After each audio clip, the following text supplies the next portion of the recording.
About really easy ways to grow things when you have such a small amount of space, and I thought that I'd take this time to go ahead and show you this really cool thing that I've literally had this in my cupboard for like a year, and it is a micro green kit, and I thought I'd go ahead and show you what I'm going to do with this. It starts off with like this jar with a little metal mesh on it, and of course you can get a kit like this, or you can go ahead and make your own kit. But this is pretty cool because you can actually hang it upside down so it doesn't mold, which is what we need. So it's like this. It's so cute. It has a little tray, a little stand, which is like this. I think it goes like that, and it just hangs, stays like this.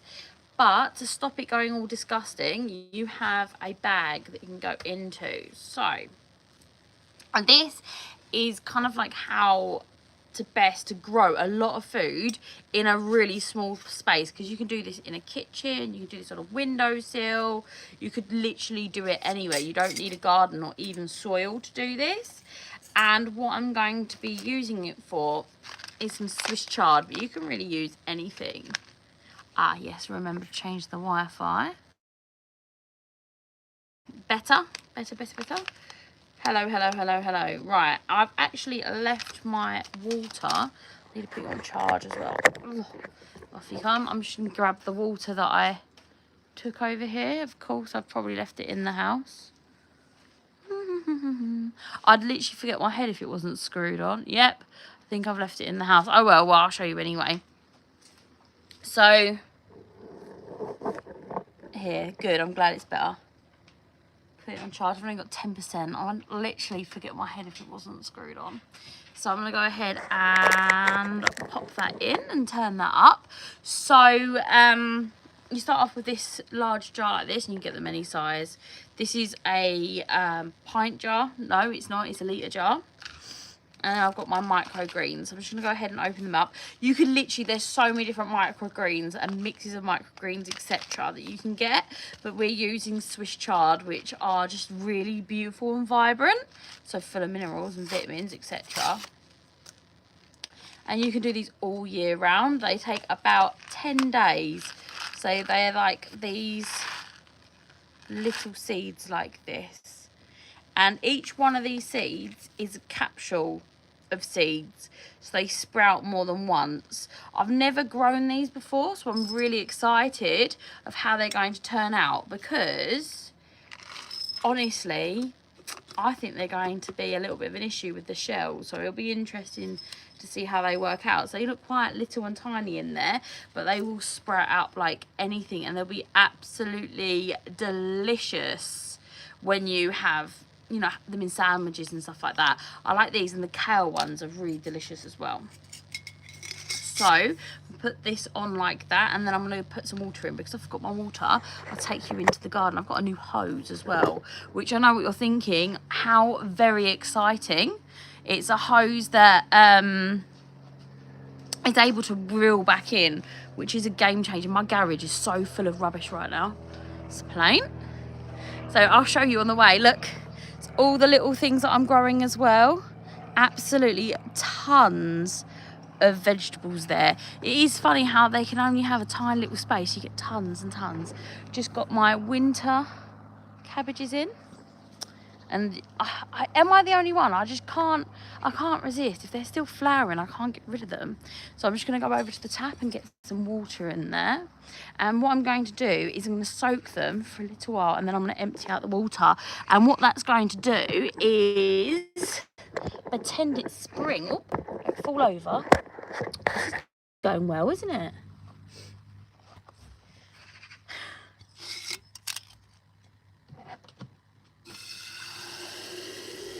Go.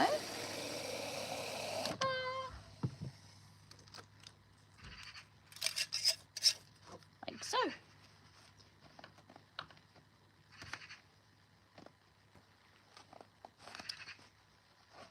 There we go. Whoopah. So you can see them all floating about. Whoops. And what we're going to do is basically simulate like it's spring. So they start to sprout instead of being in their dormant state in their seed packet. The good thing is you can actually save your own seeds to do this. Let's have a little look at all of the little vegetables that we've got here. Look at them. What I do is I double sow them, and then any that don't look so great, like this one here, I'll just pull them out so that you get one for every cell. So you get twice as many as if you were going to sow one seed. That one doesn't look healthy. So that's good.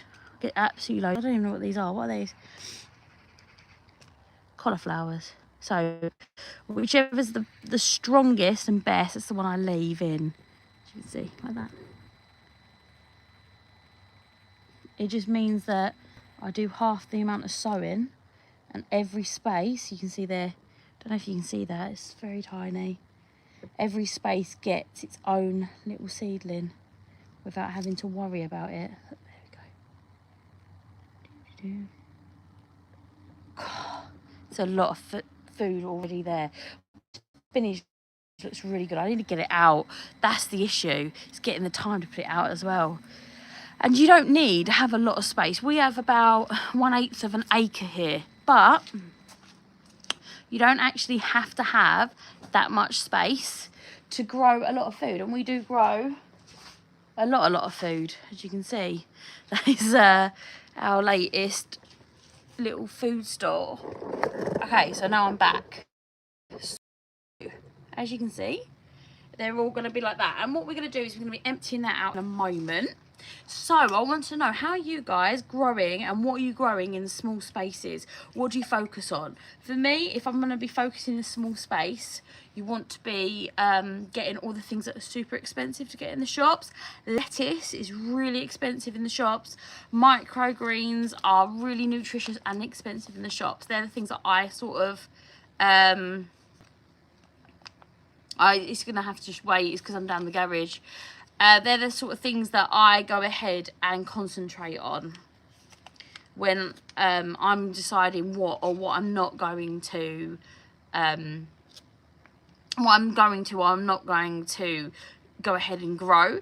But yeah, they're the things I'm going to concentrate on. Them and tomatoes, things that I can harvest again. Although the tomatoes are coming to the end of the season, it's the longest tomato season that I've ever had in my 8 years of growing. I've actually never had a gardening season that has lasted this long when it comes to tomatoes. Normally they get blight, and the blight kills them off in September, or at the very latest halfway through September. So this is the best that we've ever been. Right, and now that really ultimately you leave them overnight, I'm not going to do that because I'm a rebel.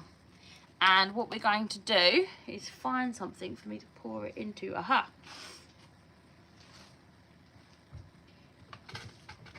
Okay. Wow. Just a pot. Right, so what I'm going to do is empty it out. Wow, I didn't expect it to be that quick. And they're all damp and they're all nice. I'm not going to leave them in my garage. I'm going to take them into my kitchen. And what this is going to ensure that it's good airflow so that it doesn't mould. Mould is not your friend. Oh, mud on my face. Mould is not your friend when it comes to microgreens. And I do prefer the microgreens that allow you to do them in water, because I find that if your microgreens are grown in mud, they are a little bit muddy and gross. And then you get like little bits of mud in your microgreens, which are fine because you can wash them off, but it's better if you don't have to do that. And they are kind of all over the shop there, as you can see, but they're going to sprout and be absolutely delicious. You can get more, and I have saved my own broccoli and cabbage seeds, so I'm going to go ahead and collect those and put them in here because I think they're going to be absolutely delicious as well. But I thought it was really interesting seeing those large Swiss chard seeds and seeing how that sorts out. And every couple of days what I'm going to do is fill it up with water, wash it round, and then just empty it through that lid again. Like I said, you can just buy a lid for it or just make your own as well. Okay, so Yeah, so they're the things that I'd really concentrate on. When it comes to summer, another thing that I'm thinking about that's really good to grow, that will save the most money when it comes to reducing the amount of vegetables that you're buying, is courgettes, because they can be terribly expensive. And courgette plants are so easy to grow, and you can get absolutely tons off of them. When you grow, at least one courgette plant is good for one person, so it is a very large amount of food in a very small amount of space, and you can grow them vertically.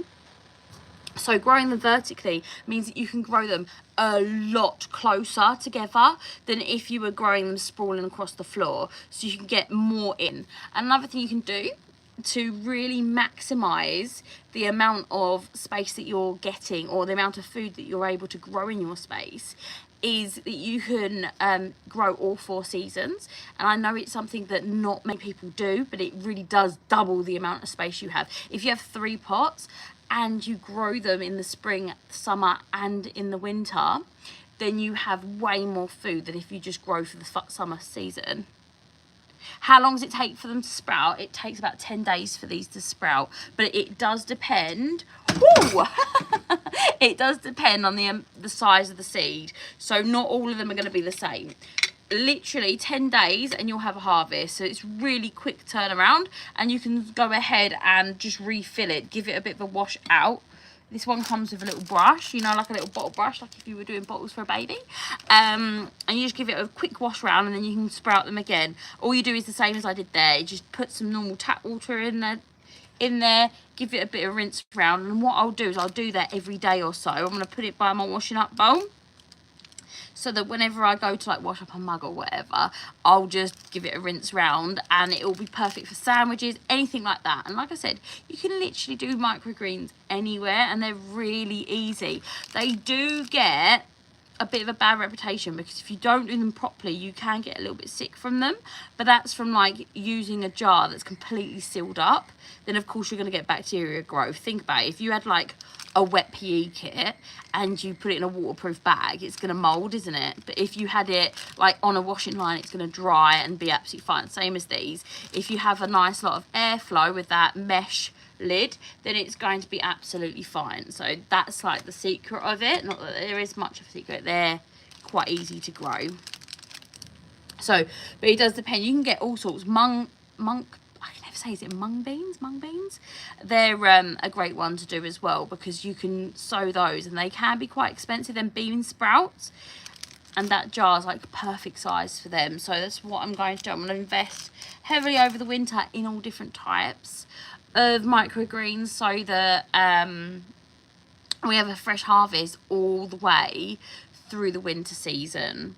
What are you guys doing? Are you guys sowing anything this time of year, or are you done for the season? I know lots of people don't like sowing for the whole entire winter. For us, we're at the point where we are harvesting the last of our crops, our summer crops, mostly root vegetables. I've got parsnips, sweet potato and potato left to harvest tomorrow. And then the garlic, which is over there, are going to be going straight in. I'm doing all my onions from seed this year because they've done so well. Did you put those in soil after sprouting? No. So these don't go into soil at all. They stay in the jar, so they stay nice and clean. And what you do is once they've sprouted, you eat them. So they're really fast turnaround, especially if you don't have any space or any ability to grow. Say you're in a flat or whatever. These were really nice when I used to live in like a high-rise flat, and I had a balcony, but like it was concrete jungle. So this is the sort of thing that we did to make, you know, to put something in our diet. And it's so nice. Even 1 or 2 things, it's really nice to have. And you can say like, I grew this, and it is really nice, even if it's just a little bit. We do over spring and summer only. Oh, interesting. Have you ever thought about growing in the winter? I'm very pro growing in the winter. I have just bought spicy salad sprouts. Oh yeah, do you know I have some spicy salad sprouts, and I might actually shove a load of those in there as well. What I do worry about, because each each microgreen that you buy will have a different amount of time from harvest, well, from sprout to harvest, okay? And you can get mixes, but I have read loads of reviews when you get the mixes. I love the idea of a mix, but they all have different sprout days, so there is a good point where you're just eating the seeds that are all crunchy. So I am going to do them in just one type and see if that works, and then have a really big experiment on them, because it's the first time that I'm actually doing it. But that sounds amazing. I love spicy salads. My dad did some sprouting. That's so cool, and I was surprised how much it made. Yes, them tiny little seeds, you have to remember, especially with these Swiss chard seeds, that's not just one seed, that is a cluster, I think up to 4 seeds, so it can produce quite a lot of like plant material. And they say that microgreens have like more nutrients than the actual plant. I don't know how much, you know, how true that is, how much I believe it, but that's what they say. So we will see. I'm super excited about this, and I will keep you posted on I'll probably do a video when they're ready in about 10 days time. I'll put a little video of me making a sandwich or something with them. It'll be very exciting, I do know. That's like one of the things that's just the best this time of year. Tomato soup with a sandwich, it's elite. And I've just canned a load of tomato soup, so there's something to look forward to. But yeah, you could do pretty much anything, I believe. One of my favourite microgreens is sunflower seeds. Sunflower seeds have like a really nutty flavour. The only issue with them is you do have to take the seed head off of them, and that it can be a little bit tedious, but they are like the nicest flavoured ones that there is. What do you think is a good Xmas present? I get this question all the time. So Christmas present, by the way, that's my sister, so tree sharing, okay? Apple trees. No, that's what I want. What I think my favourite gift that I've got over the years, especially if you've got a gardener in your life, is a hori hori knife. I would show you mine, but it's out in the garden because I've left it there. A hori hori knife, a roux apron is epic, and that's an apron that it's kind of like, you know, when you're harvesting, you do that with your t-shirt and you put all your tomatoes in there. It's an apron that's like that, and you just empty it out and it all falls out the bottom when you unclip it. That is a really good present, I think. Defo, great gift idea. Yes.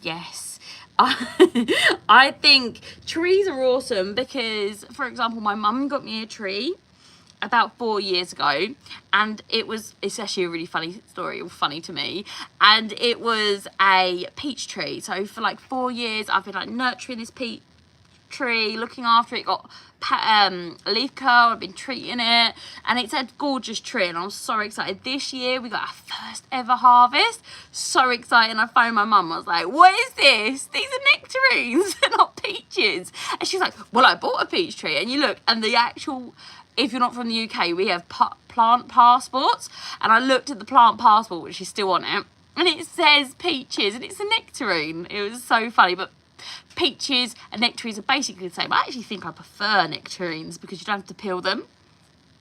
She wants to know what you want for Christmas. Yeah, she's sly like that, isn't she? She's sly. She's like, what do you want for Christmas? I'm asking for a friend. But yeah, yeah, I'm pretty sure she's getting me a tree with my mum, actually. I'll get you the tree. Yeah, I know. I'm not one of them ones that are subtle. I kind of just, I think it was in like September I started sending out my links like, here you go, people, just in case you want an idea.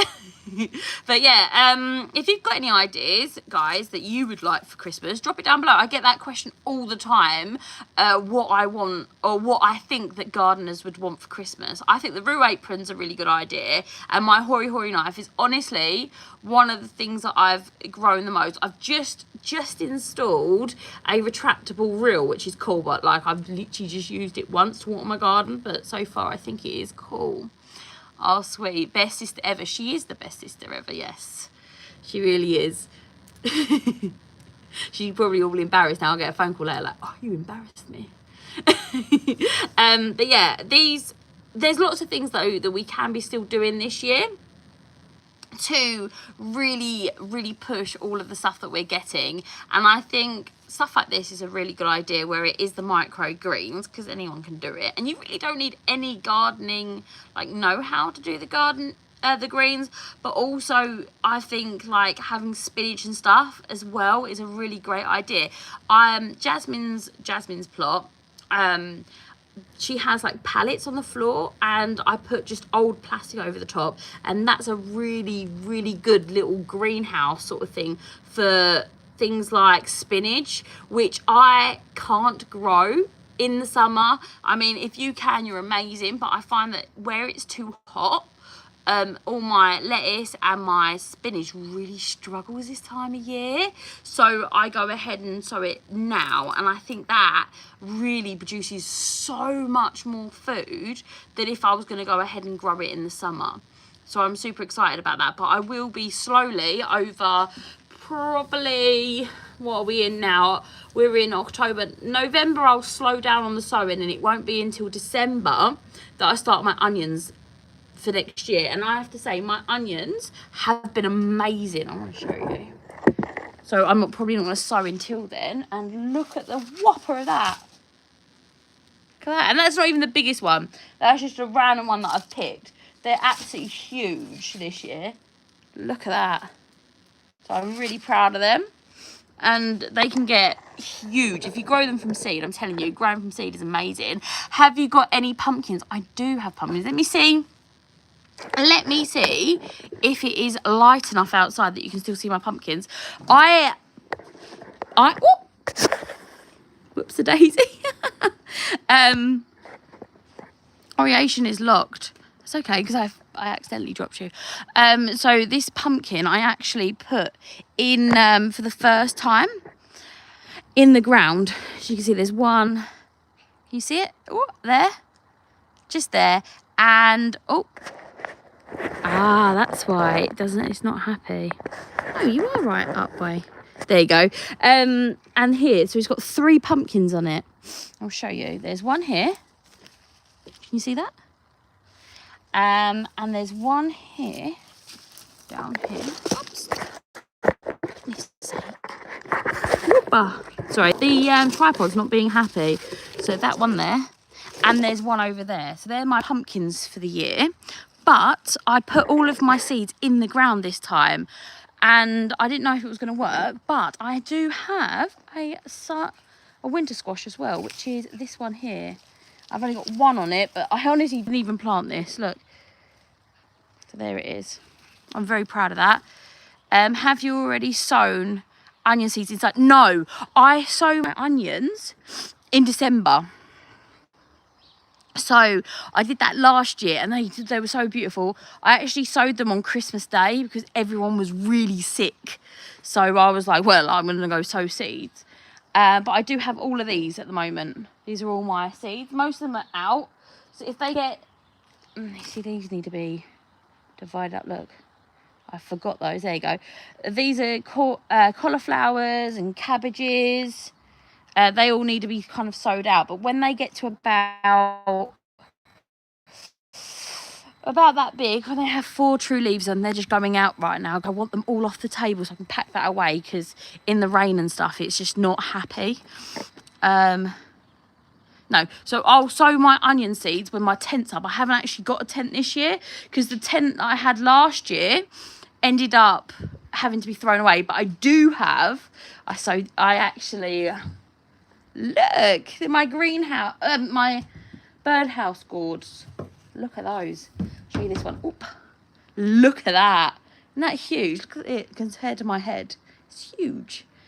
They're so light as well because they're hollow inside. The first time I've ever grown these. I'm well happy with them. Oh, this one's heavy.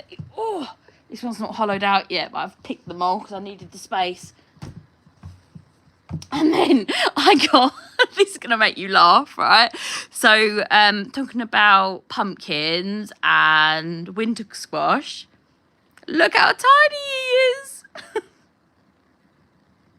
This is Crown Prince. Look how small it is. I've never grown such a small one, but that just literally came out of nowhere as well. I didn't actually save, it just came out of the bedding that I used for my ducks. on the garden patch. Christmas Day, haven't forgotten that date now. No, exactly, it's the only time I can actually tell you the exact date of something I've actually sown.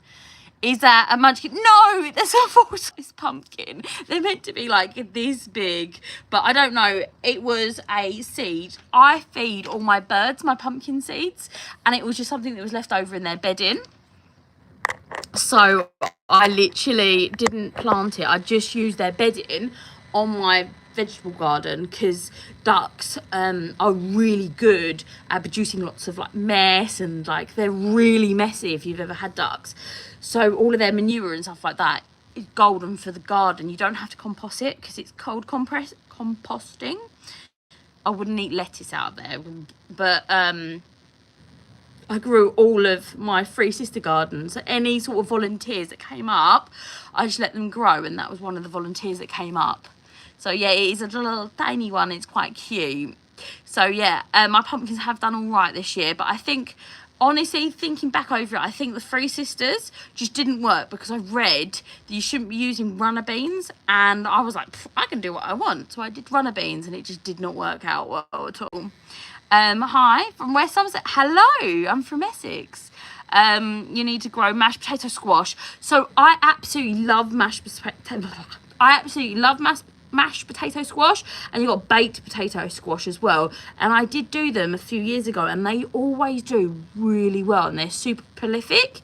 But I don't know, I just didn't do them this year. I kind of swapped between all of my squashes, but I will definitely sow those next year. They are absolutely gorgeous, aren't they? Have you ever tried sweet potato squash? That's very nice as well. I think it's called delicata squash, off the top of my head. How can you cook Crown Prince? So how I cook Crown Prince is the most long-lasting and easy to store pumpkin that you can have. It stores forever. I've never had a Crown Prince that went off. I've had butternut squash that eventually got off, but not Crown Prince. The actual shell is super hard on the Crown Prince. So what I do is I either bake it as a whole, and you just stab it a little bit so that the air can get out, or try to cut it in half, de-seed it, and then bake it, and then I turn it into soups, or you know, like whatever you do with a butternut squash you can do. What my favorite thing to do really is to slice it into slices and bake it in like a cream sauce with potato. Oh, that's so good. I only just found it out a few weeks ago, and it's honestly my favorite way to eat sweet any sort of winter squash. It's absolutely delicious. Hello Stella, hi. I will try sweet potato squash. Yeah, sweet potato squash is one of my favourites. I've grown sweet potatoes twice now. I actually haven't pulled up my sweet potatoes, but I did see one near the surface, and it was so small, so I was like, what a waste of area. And I think next year I'm going to double down on sweet potato squash, because they are about this big. My dog just came in and scared me. About this big, and they're really, really nice. They do taste like sweet potato, and then you got all the seeds as well, and seeds are really nice baked with a little bit of salt. They're absolutely gorgeous. So I like sitting there, and you can just open them up and watch TV instead of popcorn, and they're like really nutritious. So they're like a win-win sort of situation. They are very good. So yeah, and they store super well, and you can just put them on the shelves. What I find with mice, it's probably something that people don't like talking about, but it's something I think about quite a lot. Mice won't bother your squash if you have them on a shelf, unless they're broken open. If they're broken open, they will eat the seeds inside, but up until that point, they just leave them alone. It doesn't matter if it's a sweet potato squash all the way to like a potato squash, a Crown Prince. They just don't bother them at all. And when I store my stuff in the garage, I like constantly have to worry about, you know, like vermin and all that. I don't want them in the garage because they'll just ruin it in here. So it is something I think about quite a lot, and they're so easy to store compared to sweet potatoes, etc., which are not so easy to store. They're quite finicky, I hear. White potatoes as well, which are there, they are quite panicky too. I keep getting them sprouting. So that winter squashes and canning is probably the easiest way to store things long term, when you don't have a root cellar or anything like that. Okay, thank you so much for hanging out with me today. I do have to go in and do bedtime now, so thank you so much, and I'll see you next week. Bye. Thanks for coming. Bye, bye, bye. Thank you.